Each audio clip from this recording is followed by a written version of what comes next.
संपूर्ण ब्रह्मांड का जो सार है वो 108 है। ब्रह्मा, ब्रह्म जो शब्द लिया गया है हिंदी वर्णमाला के अनुसार, बै 23वां नंबर आता है, रे 27वां आता है 33वां आता है और मैं 25वां आता है। चारों को जोड़ करने पे 108 आता है। तो दोस्तों आज हम आपको बताएंगे इसी ब्रह्म स्वरूप की, ब्रह्मांड की श्री श्री 108 की महिमा का वर्णन करेंगे। इसके बारे में आपको बताएंगे। नमस्कार दोस्तों, कैसे हैं? शुरू करते हैं आज की वीडियो। आज हम आपको बताने वाले हैं श्री श्री 108 की महिमा। चाहे वो ज्योतिष शास्त्र हो, चाहे वो अंक शास्त्र हो, गणित हो, चाहे वो विज्ञान हो, चाहे वो ज्ञान हो, चाहे वो आध्यात्म हो, हर तरफ 108 यानी कि श्री श्री 108 की महिमा है। जिसने इस 108 की महिमा को समझ लिया उसका कल्याण हो गया, उसका मोक्ष हो गया, उसका उद्धार हो गया, वो इस भवसागर से तर गया। और जो इसको नहीं समझ पाया वो इस दुनिया के ताने बाने में ना उलझ गया। सबसे पहले बात करते हैं साइंस की, भौतिकी की। सूर्य से पृथ्वी की दूरी, सूर्य का डायमीटर जिसको हम व्यास बोलते हैं, उसके 108 गुना ज्यादा है। चंद्रमा से पृथ्वी की दूरी चंद्रमा के डायमीटर से 108 गुना ज्यादा है।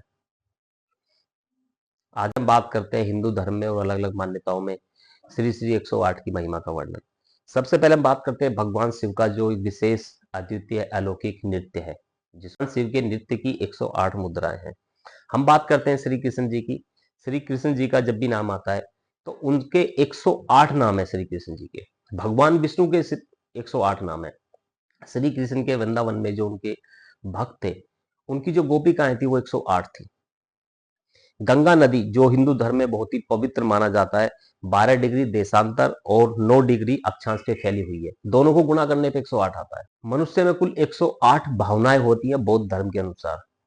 मनुष्य के पूरे शरीर के अंदर जो एक्यूप्रेशर चिकित्सा पद्धति है, 108 प्रेशर पॉइंट बताए गए हैं।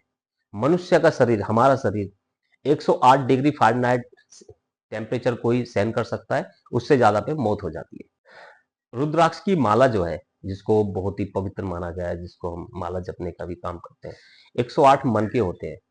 भगवान शिव के जो गण थे उनकी गिनती 108 थी। समुद्र मंथन जब हुआ तो समुद्र मंथन में देव और दैत्य थे, तो 54 देव थे, 54 दैत्य थे, तो दोनों को मिला देते हैं तो 108 हो जाता है। संस्कृत भाषा में 54 वर्णमाला है, एक स्त्री और एक पुरुष, दो से मल्टीप्लाई करते हैं तो 108 हो जाता है।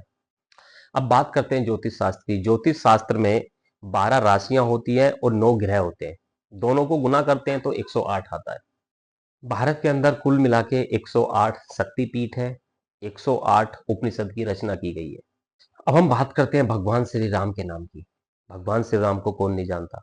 रे हिंदी वर्णमाला का 27वां अक्षर है, आ है आ दूसरा अक्षर है और मैं 25वां अक्षर है।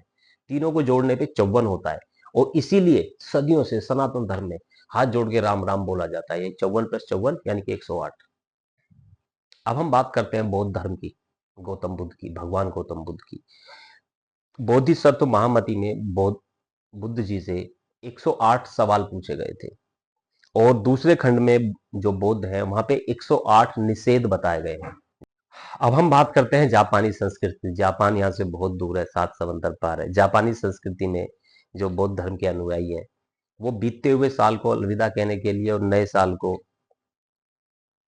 आगमन के लिए 108 बार मंदिर की घंटियों को बजा के उसको अलविदा या उसको स्वागत करते हैं।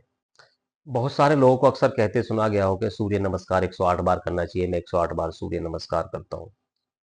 चांदी को, चांद का प्रतिनिधित्व करने वाला तत्व बताया गया है। चांद के डायमीटर से पृथ्वी की दूरी 108 गुना ज्यादा है और चांदी का जो परमाणु भार है वो भी 108 है। अब हम बात करते हैं 108 के सार की, ब्रह्म की, ब्रह्मांड की। 108 जो है, एक एक ईश्वर है, ये सब जानते हैं। जीरो शून्यता को दर्शाता है, यानी कि कोई हम आध्यात्म की बात करते हैं, हम परमात्मा के मिलन की बात करते हैं तो शून्य से डिफाइन की जाती है। और आठ, आठ का जो सिंबल है वो अनंत का सिंबल भी होता है, इन्फिनाइट होता है, तो अनंत है। यानी कि अगर आप 108 को, पूरे ब्रह्मांड को 108 नंबर में समेटना चाहें, तो एक ईश्वर, आत्मसात हो जाना, शून्य को पा लेना, एकात्मकता को पा लेना, और अनंत ब्रह्मांड, अनंत दुनिया, अनंत स्वरूप, अनंत सृष्टि। आपने ओम शब्द तो अक्सर सुना होगा। ओम शब्द का जब हम उच्चारण करते हैं तो श्री ओम में से 108 प्रकार की ध्वनि तरंगें निकलती हैं। है ना अद्भुत, अलौकिक, अद्वितीय। ठीक है दोस्तों, अभी हम बात करते हैं पूरे 108 के सार की। तो हमने देखा अलग अलग धर्म में, अलग अलग मान्यताओं में सूर्य पृथ्वी की दूरी, चंद्रमा पृथ्वी की दूरी, चाहे वो भगवान शिव का नृत्य हो, भगवान शिव के गण हो, कृष्ण जी के नाम हो, विष्णु जी के नाम हो, बौद्ध धर्म हो, बौद्ध धर्म के मंदिर की सीढ़ियां हो, बौद्ध धर्म में बताए गए ह्यूमन की भावना हो, ये सारा जो सृष्टि है 108 में समाया। और आप मेरा विश्वास मानिए, आप गूगल सर्च कीजिए, आप वेद पुराण पढ़िए, ठीक है, जितनी भी दुनिया में बातें लिखी हैं वो 108 को जोड़ के, नासा आज भी, आज नासा मानता है कि सूर्य के डायमीटर से पृथ्वी की दूरी 108 गुना ज्यादा है। ऋषि मुनियों ने सदियों पहले, हजारों साल पहले किताबों में लिख दिया। ऐसा कैसे लिख दिया? ऐसा इसीलिए लिख दिया कि हमारे जो ऋषि मुनि थे वो ज्ञान और विज्ञान को साथ लेके चलते थे। इवन उनका जो ज्ञान था वो विज्ञान से परे था। चाहे वो टाइम ट्रेवल की थ्योरी हो, पीछे हमने बात करी थी एक बार संडे में, या फिर बाकी चीजें हो। ठीक है दोस्तों, तो मैं आपसे यही कहना चाहूंगा कि 108 जो है वो ब्रह्म स्वरूप है। ब्रह्म का जो हिंदी वर्णमाला के अनुसार कुल योग निकलता है जिसको हम, तो पूरा जो ब्रह्मांड है वो 108 में समाया हुआ है। ठीक है दोस्तों, कैसी लगी हमारी वीडियो और जानकारी हमें कमेंट बॉक्स में जरूर कमेंट करके बताइए। तब तक के लिए खुश रहिए, मस्त रहिए। जय हिंद।